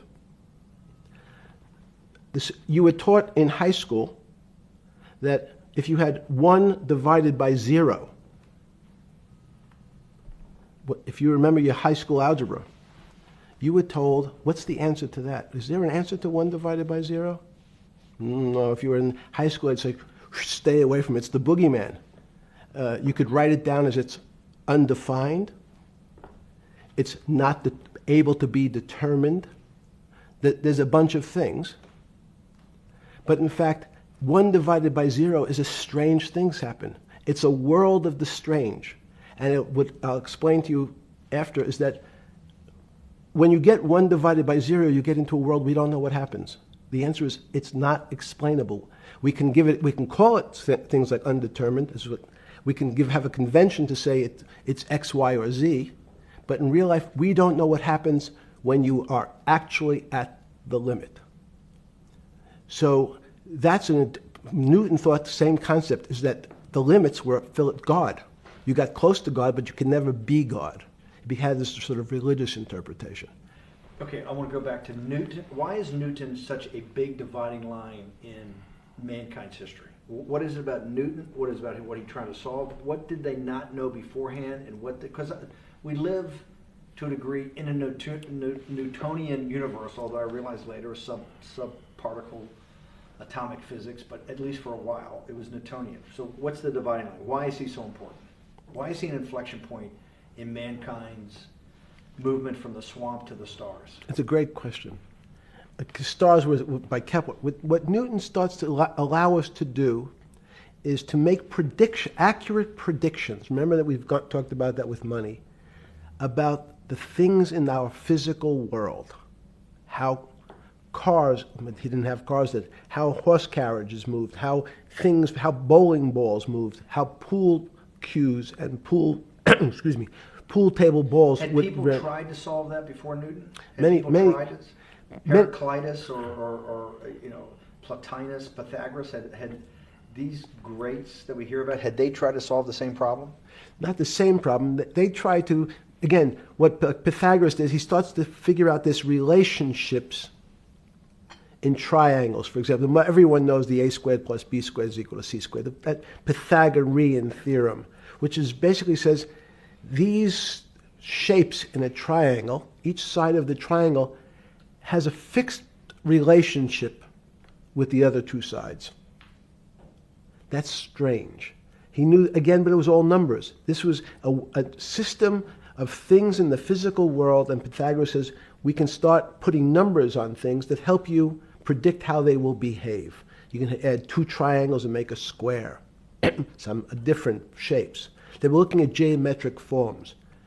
Newton says, well, I want to know how planets move. I want to know how things around me move. Can we find formulas? Can I find formulas that explain what I see in the physical world, how physical things interact and how they describe one another? Again, the fact that two things, two solid masses, for some very strange, unknown reason, unknown today, attract one another, no matter what they are. People have seen the experiment. You hang something, two little metal balls from a string, and they move towards each other. In fact, they move towards each other was very specific. So when you drop the ball to the floor of this room, Newton says, in fact, the room came up a bit to meet the ball. The room moved. It's imperceptible. You can't really perceive that motion, but they attracted each other with certain ratios. So he started to be able to measure things in the physical world. And that was great advances. It also, now you wanted to move very quickly. Unfortunately, most people, especially in the 20th century, 19th century, said, well, like Newton, let's measure everything. Let's measure people's behavior. Let's measure their psychology. Let's measure their health. You go to we could have my blood test. Let's measure everything. We measure Wall Street. Their voting habits. Measure, measure, measure. Can we put a number on how much I care for my wife? Can I put a number on how I feel? And we tried, unfortunately, we try to mathematize the finer things in life, and then recognize that there's things that unfortunately just fall outside. Schrodinger wrote a very famous book about what is life. He was trying to figure out a way, can he describe the difference formulaically between things that are alive and things that are dead? The answer is no. The things that are alive in my world are miracles. Not magic. Magic has a bad connotation, We trying don't to believe hide in things. you don't believe in the spirit or the soul. That's what animates people, is your spirit or your soul. That's No. have you ever seen someone die? When they die, their spirit leaves. Their soul leaves, no question. So in There's fact, no question to you about no that. question. There's no question to you that there is some animating life force within us that leaves when you're dead. Yes, in fact, I refer to the soul. This obviously is certain. The questions in the past, even Because during people would normally think you were soulless. So, Thank you. But have you talk about you actually believe in it, and have done some thinking about it is pretty shocking in its own right, isn't it? well, again, mathematics. Leibniz thought. We Said, know Newton was at Cambridge, and he was the head of the math department, right? He's a professor, Yes, essentially. yes. But Leibniz, was Leibniz a German professor? Yes, but what Leibniz said is the soul is so strange because God took chemicals, which is simply the material, like tables, and he somehow made this material able to have a thought. How strange is that? Not only does it have a soul, but some way it was put together that this material substance is able to think. So when you say to me, it's obvious to everyone that there's such a thing as a soul. Now, if you're part of the Charlatanville, you'll try to explain it to people. The soul I describe as the dark matter of the brain. Why is it dark matter? Because in high energy physics nowadays you hear terms of dark matter, dark energy. Again, terminology. It's a complicated term. Why is it dark matter? Because we can't see it. That's all. What do you mean you can't see it? Well, somehow we see something moving towards this area of darkness. Something, I can see this thing. This appears to me to be empty. It's just black. But I see it being drawn this way. So I say, well, I know if this were matter, that would follow that equation. If this was solid, it would explain the way this particle moves. But I can't see anything here. So I'll just call it dark matter. And I'll say, I don't know what it is, but it behaves as if there was something there. The soul is obvious to everyone that there's something different between things that are alive and things that are not alive. But we have no idea what it is. It's currently unexplainable. I believe we need an entirely different system of analysis to try to figure out. But Sorry. No, with Newton, with all his alchemical studies and things he worked on the spiritual side, Leibniz that just talked about the soul, Schroeder talked about what is life. If a modern scientist or someone that you funded at MIT or at Harvard or one of these things talked in those types of terms, they would be considered to be a wingnut today, wouldn't they? They would not be. They would not be on the path for tenure, right? Unless they were in the philosophy department. This is exactly my point. We're talking about three of the greatest mathematicians in mankind's history that have really changed mankind. Talking like this, what happened? How do we get to a situation where they could not be in the high physics? They could not be in the mathematics department or working in high energy physics. Good. It's an easy answer. Newton was a combination of mathematician or geometer then and philosopher, and as time went on, those disciplines seemed to move apart. We had philosophy. Some of the philosophers can't do math, and some of the mathematicians. And again, mathematicians often break into two categories: people that solve problems. Those are more like geometers in the old days, just problem solvers. And then there's thinkers, theoreticians. They're more like the old movement towards philosophy. But neither one of those two groups have been able to figure out why something is alive as opposed to something that's not alive. No one's been able to describe what the soul is, but we all know it exists. And I think what we need is science is a bad word. I think science only describes the things we already know about the physical world. In fact, there's an argument that the physical world that we see has been created out of our systems of mathematics. Mathematics, everyone knows mathematics describes the physical world much greater than it should, unless my view, the physical world really comes out of conscious beings that have mathematics. So they create it. This table appears to you and I to be solid. To a bat, because we have light that's bouncing off the table into our eyes, it appears solid. If instead of eyes that responded to wavelengths of visual light, our eyes responded to radio waves, the radio frequencies, it's not different, it's the same type of frequency as light, but different speeds, the table's invisible. We know that our phone works in this room. So the waves are coming through the windows, the waves are coming through the walls. So the walls are invisible to that type of radiation, that type of energy.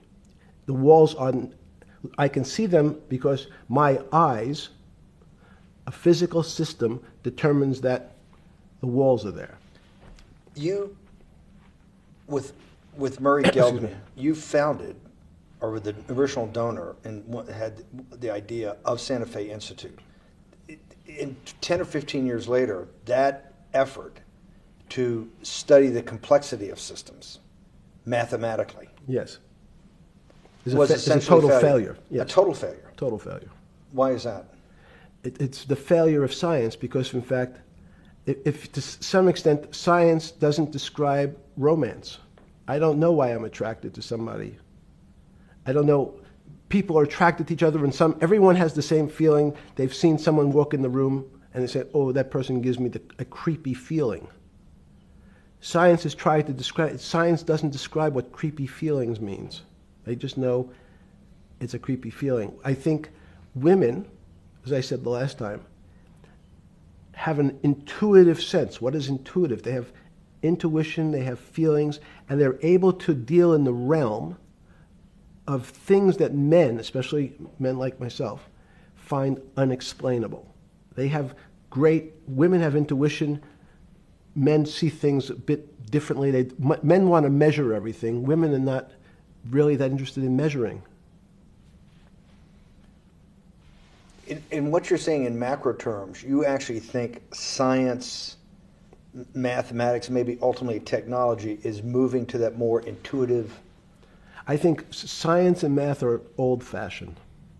And unfortunately, people are still taught that they have to learn algebra in school and certain things in school, as opposed to learning to have an emotion. Is this what Larry Summers was trying to get at? Maybe he didn't say it perfectly enough, but what he was trying to get to in that system, the systems we study today, the way mathematics is either taught or understood, that women just haven't gotten up to the highest realms of engineering or physics or mathematics because of that. And you're actually implying that there's a either new branch of science, or we've hit an inflection point like in Newton that's going to go in a Newton took mankind in a different direction because he was able to measure. Then you had subatomic, non-Newtonian physics later. Are you saying that you think there's another developing field that's coming up that may take us, I don't know how many decades to get our hands around, but that's what's evolving out of this? Yes. Yeah. In fact, I think that mathematics, it's not the end of science. Every year someone says it's the end of, we can't discover everything. There's lots to discover with relationship to the physical world, but we know a lot already. In respect to the unexplainable world, we almost know nothing. Women, again, sense it. And instead of Larry Summers, I won't digress too much, but Howard Gardner early on said, there's not one form of intelligence. It's not mathematical intelligence. There's emotional intelligence. There's kinesthetic intelligence. There's this argument that I reject that black people are less intelligent than white people. It's not true. We know, for example, that if I was in the forest and I had to run from the lion or figure out a way not to be eaten, and my competition is a local African, I'm the one who's getting eaten because they have the intelligence to deal with their local environment. So it's just different. It's not better, it's not worse, but there's many differences amongst different types of people. And so people have different intelligences, and they excel in some intelligences usually, and less so in others. When did it come to, because the world of high finance is a world of pure reason, or is it a lot of emotion and gut checks and on trading desk and central banks when these decisions get made? Is it that high church, like the high church of science of high energy physics, or is it as much emotion that comes in as much as the mathematics and the reason? It's a great question. I think if you talk to really experienced and successful traders, and you ask them how they know what's going on, they can't give you an answer. They don't know. They feel it. They can feel the way the market's moving. They can feel the way the stock's moving. And that these are not very well-defined terms. It's difficult to put in mathematics terms, how did I feel it? You could look back and make guesses what I was seeing. But great traders feel it and then act on their feelings. That's the difference.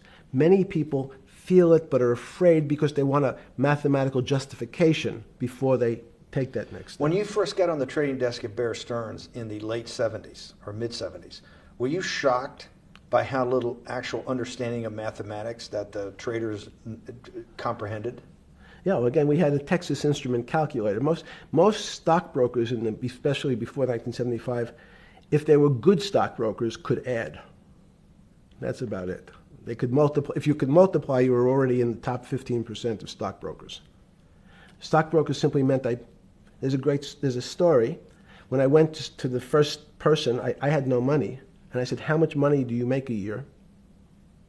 And he said, $400,000. I said, impossible. I'm making $10,000. That's probably more than your family had made in his entire existence. Yes. And he makes it in a year. I said, what do you do?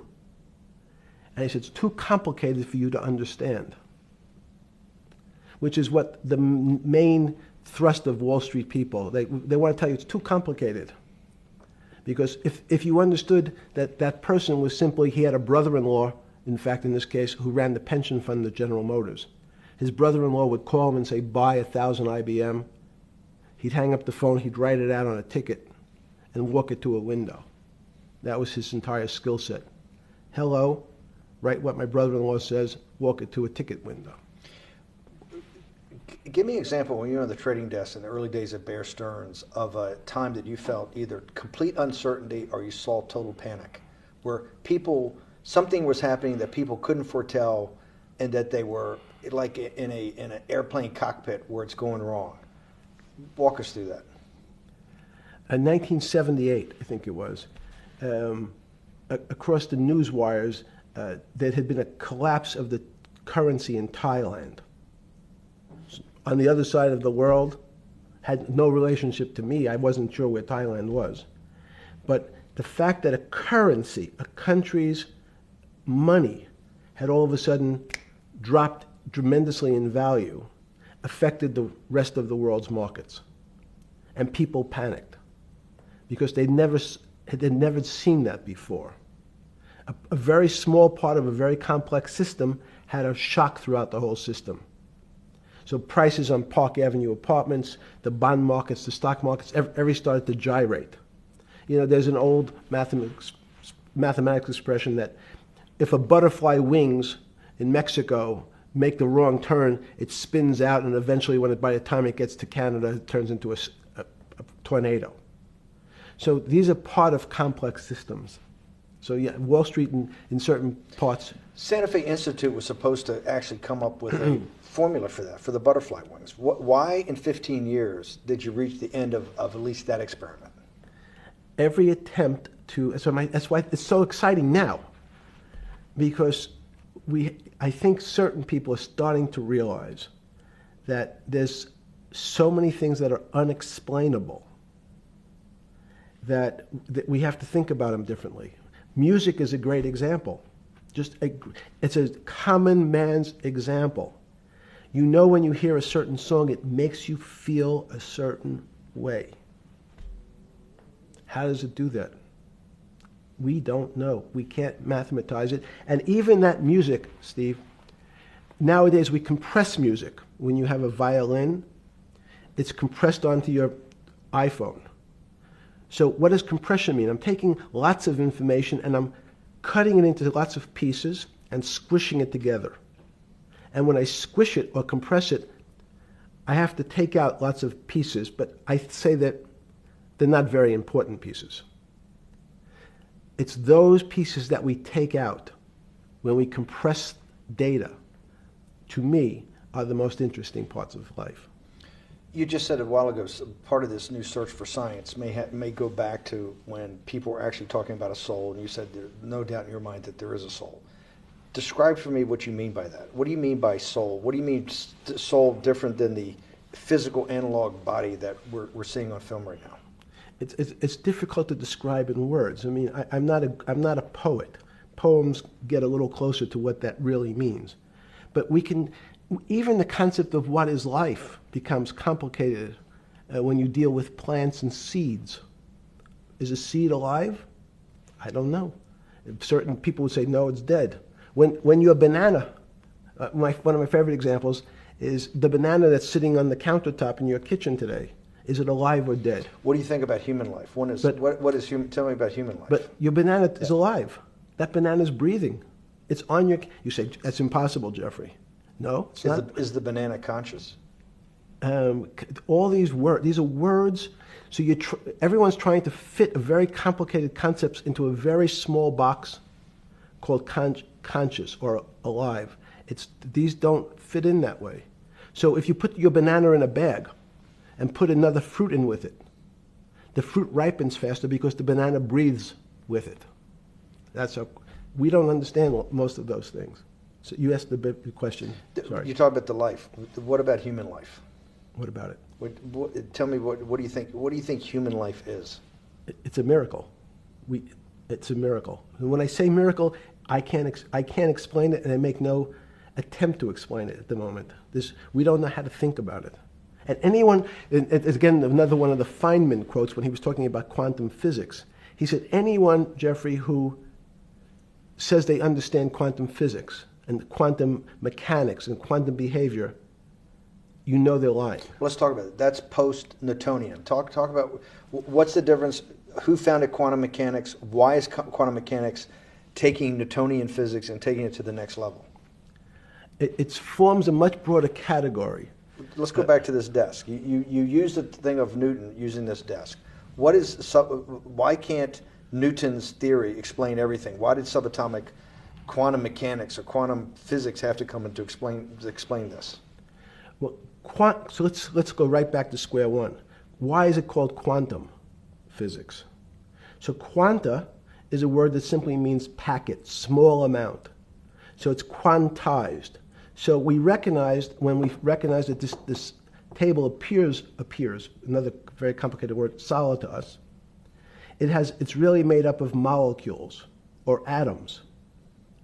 And atoms, we've given lots of names to what some of the behaviors. If you were in school, when you and I were in school in the 50s, the model was a little center thing in the middle, and an electron went around and around it. It was seen as a ball that went around and around it. And as we started to look at, say, well, let's see what this ball looks like. I want to be able to examine that little thing called an electron. We found that there was nothing there. There wasn't the thing. It was simply a cloud of energy that we can call an electron. So we already started to see mysterious things as we go into very super small quantities, quantum physics. So quantum physics started to go into the very small, and at very small distances, we see things that we can't explain. We just cannot explain. How am I doing on time? 4 minutes. Fine. And to summarize, no, sorry. Let's go back to human life. When do you think human life starts? It's not these. So you see, this is the question. You're asking me to measure something again. It's the It disease. can't be measured. You just hate making commitments. That's why I'm not married. I'm peeling this onion back a layer at a time. All your bullshit and happy target can't be measured like that. Is that to say measure it's a commitment. You don't even like a commitment when you answer a question. I don't As know. they say in golf, commit to the shot. I don't know what it means to be measured. You do know what it means to be measured. You're one of the leading currency traders, hedge fund guys, or stock market financial wizards. You're in the high priesthood of high finance. You certainly know how to measure. That's why you're a billionaire. Any other answer besides that is total and complete bullshit, and you know it. I know very few things. You know things can be measured. You measure every day. You weigh and measure every day. You weigh and measure people. You weigh and measure leaders. You weigh and measure economies. You weigh and measure politics. It's a very good. You weigh and measure. You weigh. Hang on. Your whole life, in fact, is measuring. So what you've now done is a great thing, is you've used the word measure, a mathematic term, in the common vernacular and abused it. So I don't even recognize what it means. It's so abusive to my field. Why? And let's go to that. In mathematics, measure means what specifically? There's no specific. It's an approximation, or giving something a number. Einstein said, we're not asking you to go to the ninth decimal point. You didn't say that before. No, you're not going to the ninth. I don't even. What if I say measure? How tall are you? You'd say, in your case, 6 foot. 6 feet. But is it 6 foot 1 inch? Give or take, between 5'11" and 6 feet. But what's that? But I want. So the question is, I want an accurate. I got Zeno's paradox. I don't even know what it means to measure you. Am I measuring the top of your hair, the top of your skull, and the finer, the more you're being rabbinical. This is like I shaved my beard off. I used to be rabbinical. No, my point is, isn't that going through the Torah where you're parsing every definition? No, so however we broadly define measure, your life literally is about measurement, is it not?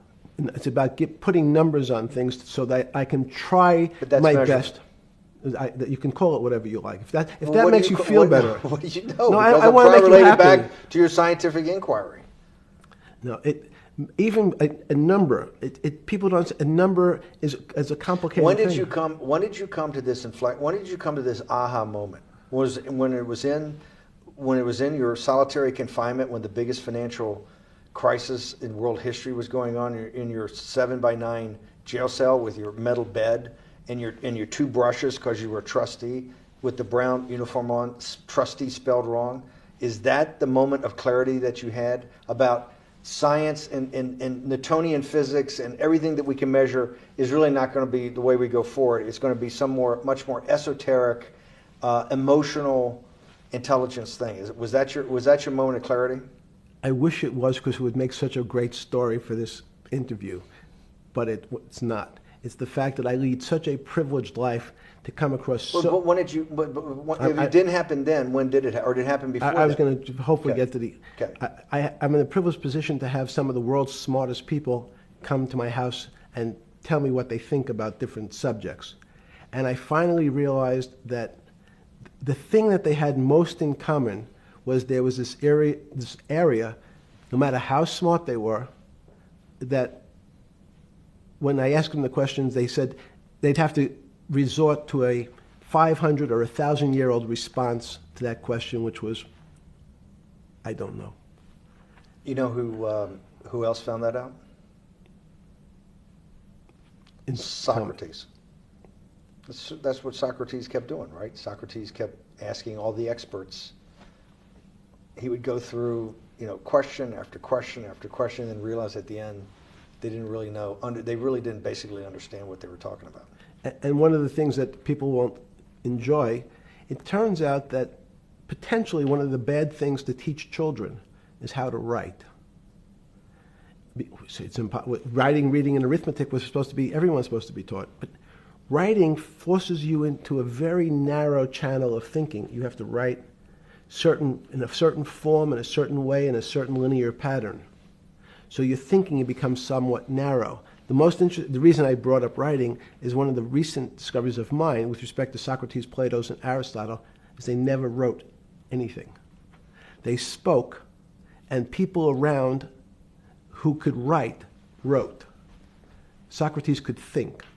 So that was. Jesus of Nazareth was the same way, right? Never wrote anything. I thought he was a carpenter. He was a carpenter. Didn't he need like a little carpenter's tonight? I don't want to get that. But at least his written record. Right. One last thing. Sure. Thank you for having me to your house.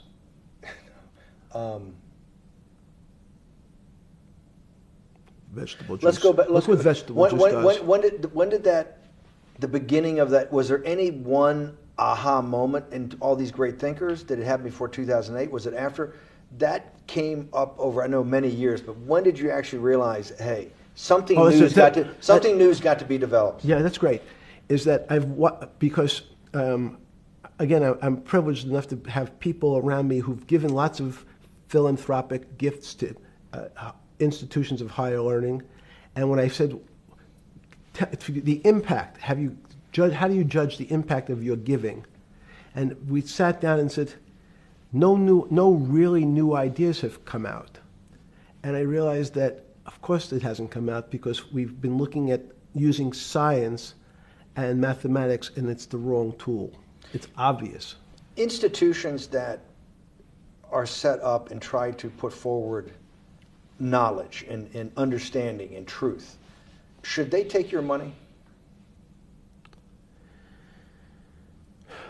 Derek Bach at Harvard said, taking money for good causes is a good thing.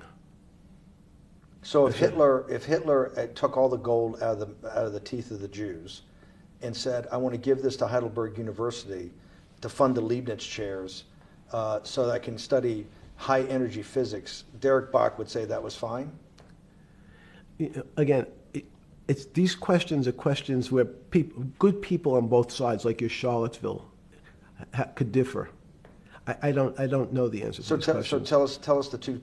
Give us the two answers. The one answer why it shouldn't be, and then the one answer. Derek Bach says, I'll essentially take cash from anybody because I got so many projects, so many good guys, and this is the way I'll do it. So I'm indifferent to where the cash comes from. Money's money.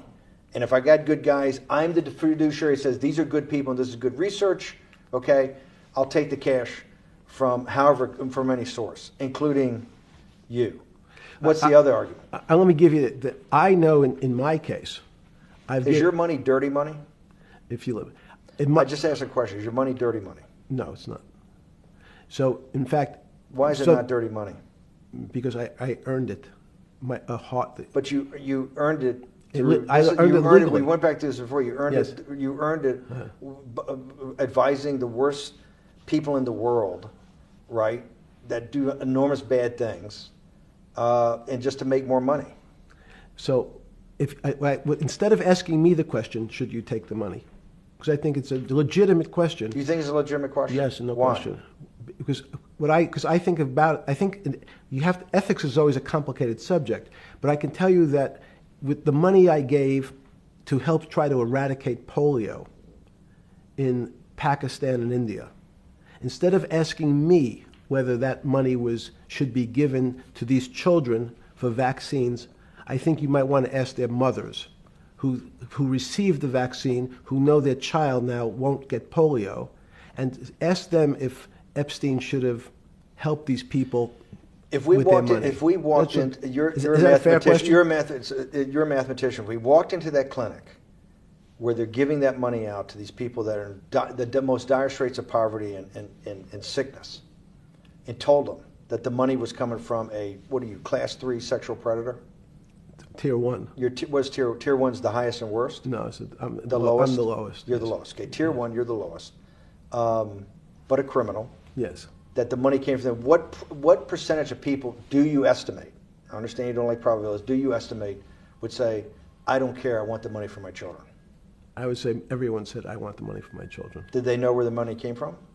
I think if you told them, the if I told them 100%. the devil himself said, I'm going to exchange some dollars for your child's life. Do you think you're the devil himself? No, but I do have a good mirror. It's a serious question. Sorry. Do you think you're the devil himself? I don't know. Why would you say that? Because you have all the attributes. You're incredibly smart. You remember the devil is Was somebody the devil knows smart? The devil's brilliant. You read Milton's Paradise Lost. No, the devil scares me. Satan is at the number 1 or 2 archangel, and the reason he goes to hell and leads the rebellion is because he can't be the top guy. And his thing is, I'd rather reign in hell than serve in heaven. I saw that in a movie once called American Dharma. I don't remember who said it. Okay, we have to go. Okay, good. Okay. That was good.